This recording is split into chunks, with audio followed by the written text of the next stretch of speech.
সবই সুন্দর লাগতেছে, তাই?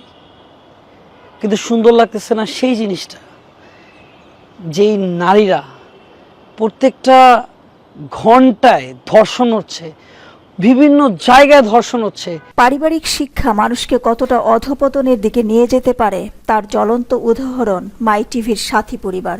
কন্টেন্ট ক্রিয়েটর ব্যাড বয় খ্যাত তৌহিদ আফ্রিদির বিভিন্ন অপকর্মের ভিডিও এখন যোগাযোগ মাধ্যমে সয়লাব।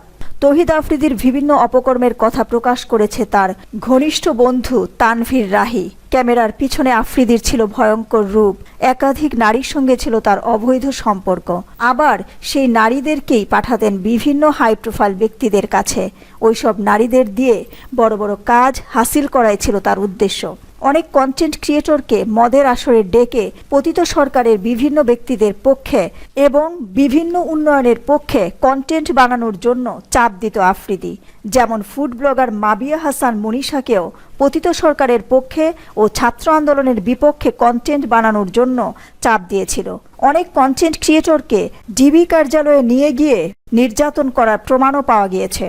কন্টেন্ট ক্রিয়েটর স্বপনকে ডিবি কার্যালয়ে নিয়ে গিয়ে অনেক নির্যাতন করা হয়েছিল। তাকে মিথ্যা মামলা দিয়ে মাসের পর মাস হয়রানিও করা হয়েছিল। তৌহিদ আফ্রিদির গ্রেপ্তারের পর তার বন্ধু রাহির একটি ভিডিও এখন সামাজিক যোগাযোগ মাধ্যমে ভাইরাল। রাহি বলেছে, নির্যাতনের সময় আফ্রিদি তাকে বেল্ট খুলে কুকুরের মতো পিটাতো।